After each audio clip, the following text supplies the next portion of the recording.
Praise lord అండి అందరికీ. Bible reading in 6 months, day 115, April 25. రెండో భాగంగా యెషయా గ్రంథం 39వ అధ్యాయం నుండి చదువుకుందాం.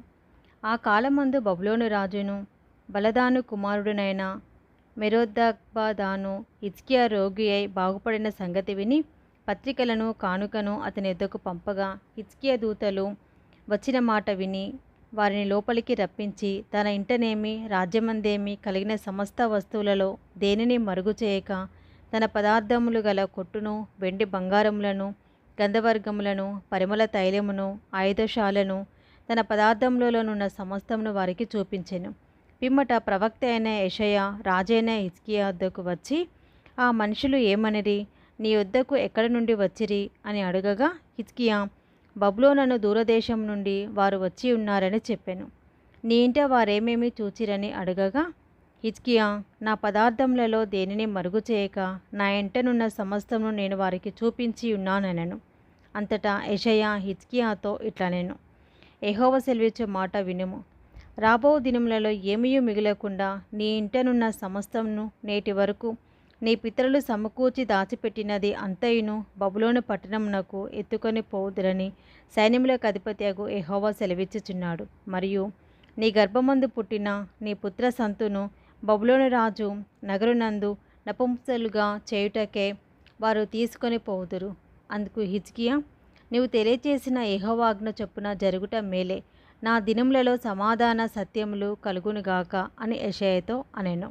యెషయా గ్రంథం 40వ అధ్యాయము.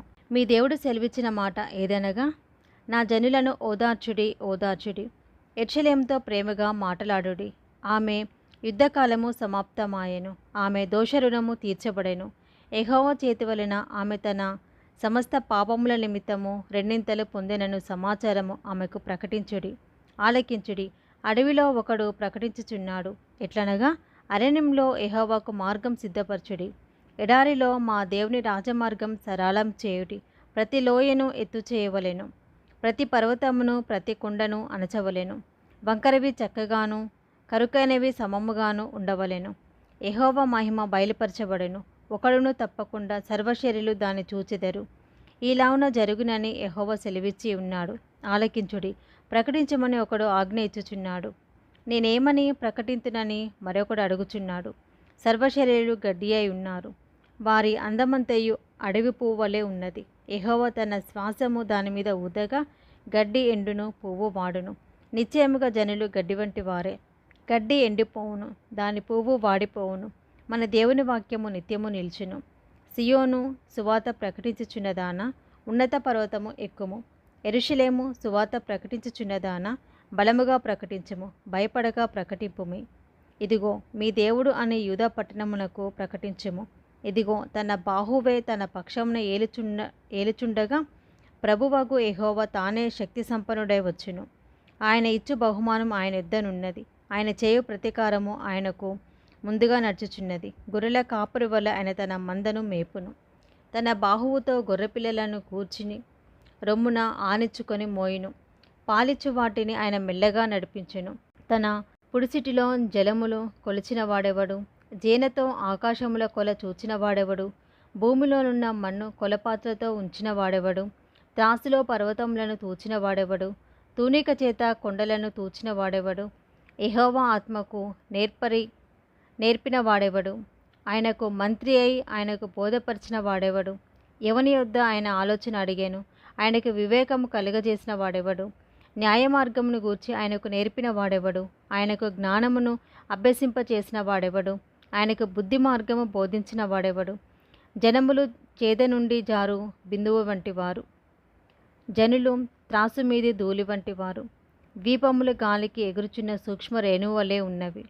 సమిధలకు లేబానోను చాలకపోవును, దహన బలికి దాని పశువులు చాలవు.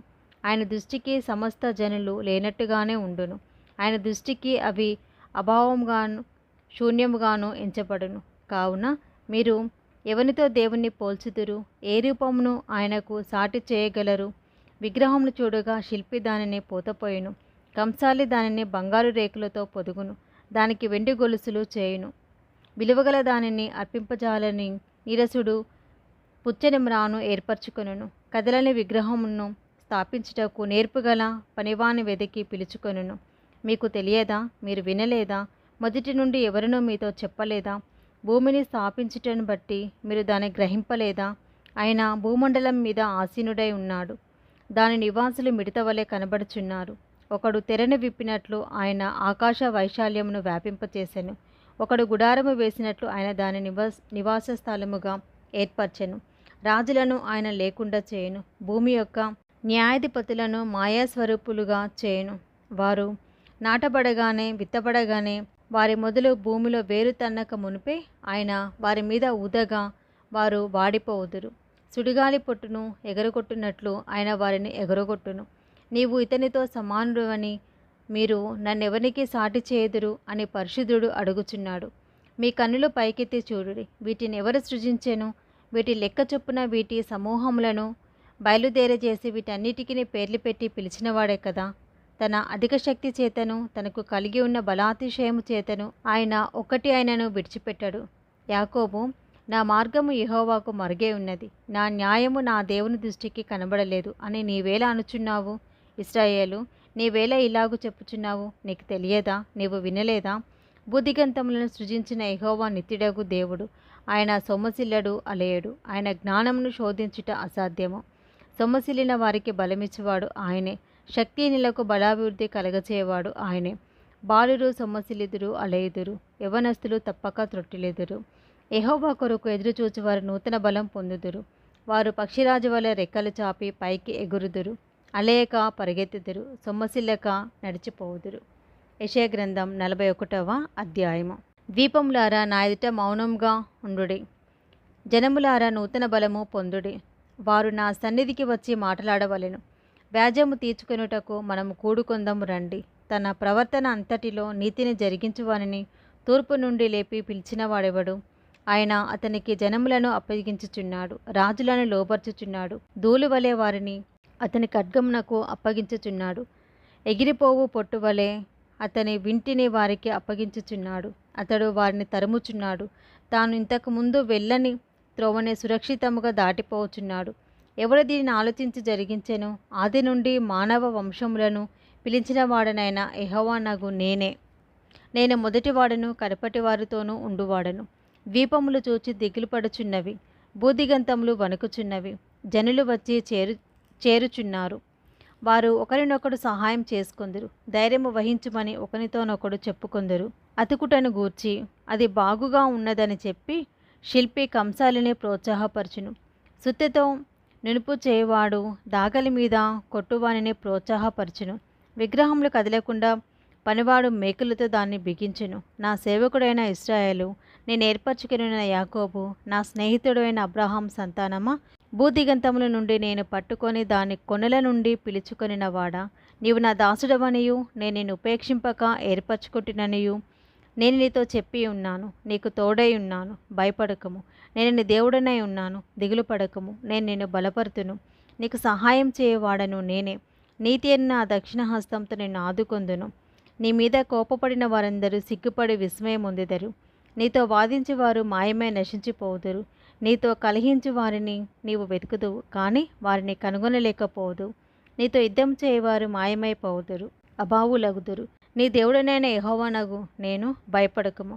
నేను నీకు సహాయం చేసేదని చెప్పుచు నీ కుడి చేతిని పట్టుకొనుచున్నాను. పురుగు వంటి యాకోబు, స్వల్పజనమగు ఇశ్రాయేలు, భయపడకుడి. నేను నీకు సహాయం చేయుచున్నాను అని యెహోవా సెలవిచ్చుచున్నాడు. నీ విమోచకుడు ఇశ్రాయేలు పరిశుద్ధ దేవుడే. కక్కులు పెట్టబడి పదునుగల కొత్తదైన నురిపిడి మ్రానుగా నిన్ను నియమించి ఉన్నాను. నీవు పర్వతములను నూర్చుదువు, వాటిని పొడి చేయుదువు, కొండలను పొట్టువలె చేయుదువు. నీవు వాటిని గాలించగా గాలి వాటిని కొనిపోవును, సుడిగాలి వాటిని చెదరగొట్టును. నీవు యెహోవాను బట్టి సంతోషించుదువు, ఇశ్రాయేలు దేవుని బట్టి, పరిశుద్ధ దేవుని బట్టి అతిశయపడుదువు. దీనదరిద్రులు నీళ్లు వెతుకుచున్నారు, నీళ్లు దొరకక వారి నాలుక దప్పిచేత ఎండిపోచున్నది. యెహోవా అను నేను వారికి ఉత్తరమిచ్చెదను, ఇశ్రాయేలు దేవుడనైన నేను వారిని విడనాడను. జనులు చూచి యెహోవా హస్తం ఈ కార్యం చేసిననియు, ఇశ్రాయేలు పరిశుద్ధ దేవుడు దీన్ని కలగజేసిననియు తెలుసుకొని మనస్కరించి స్పష్టంగా గ్రహించినట్లు చెట్టు లేని మెట్టల మీద నేను నదులను పారజేసేదను, లోయల మధ్యను ఊటలను ఉపక చేసేదను. అరణ్యంను నీటి మడుగుగాను ఎండిన నేలను నీటి బుగ్గలుగాను చేసేదను. నేను అరణ్యంలో దేవదారు వృక్షమును, తుమ్మడి చెట్లను, గొంజి చెట్లను, తైల వృక్షమును నాటించెదను. అడవిలో తమల వృక్షములను, సరళ వృక్షములను, నేరేడు వృక్షములను నాటెదను. వ్యాజ్యమాడుడని యెహోవా అనుచున్నాడు. మీ రుజువు చూపించుడని యాకోబు రాజు చెప్పుచున్నాడు. జరగబో వాటిని విశదపరిచి మా ఎదుట తెలియచెప్పుడి. పూర్వమైన వాటిని విశదపరచుడి. మేము ఆలోచించి వాటి ఫలమును తెలుసుకున్నట్లు వాటిని మాకు తెలియచెప్పుడి. లేని ఎడల రాగల వాటిని మాకు తెలియచెప్పుడి. ఇక మీదట రాబో సంగతులను తెలియచెప్పుడి. అప్పుడు మీరు దేవతలని మేము ఒప్పుకుందాము. మేము ఒకరినొకరము సాటి చేసుకొని కనుగొన్నట్లు మేలైనను కీడైనను చేయుడి. మీరు మాయా సంతానము, మీ కార్యము శూన్యము, మిమ్మును కోరుకొని వారు హేయులు. ఉత్తర దిక్కు నుండి నేను ఒకరిని రేపుచున్నాను. నా నామమున ప్రార్థించువాడు ఒకడు సూర్యోదయ దిక్కు నుండి వచ్చుచున్నాడు. ఒకడు బురద త్రొక్కునట్లు, కుమ్మరి మన్ను తొక్కునట్లును అతడు సైన్యాధిపతులను నలగద్రొక్కును. మేము ఒప్పుకొనినట్లు జరిగిన దానిని ఆది నుండి తెలియజెప్పిన వాడెవడు? ఆ వాదము న్యాయమని మేము అనున్నట్లు పూర్వకాలమున దానిని తెలియచెప్పిన వాడెవడు? దాన్ని తెలియచెప్పిన వాడెవడనూ లేడు. వినిపించు వాడెవడనూ లేడు. మీ మాటలు వినివాడనూ లేడు. ఆలకించుడి, అవియే అని మొదట సియోనుతో చెప్పిన వాడను నేనే. యెరూషలేమునకు వర్తమానం ప్రకటింపునొకని నేనే పంపితిని. నేను చూడగా ఎవడనూ లేకపోయాను. నేను వారిని ప్రశ్న వేయగా ప్రత్యుత్తరమియ్యగల ఆలోచనకర్త ఎవడనూ లేకపోయాను. వారందరూ మాయా స్వరూపులు. వారి క్రియలు మాయ. వారి పోత విగ్రహములు శూన్యములు. అవి వట్టి గాలి అయి ఉన్నవి. ఇది 2వ భాగం అండి. Praise the lord.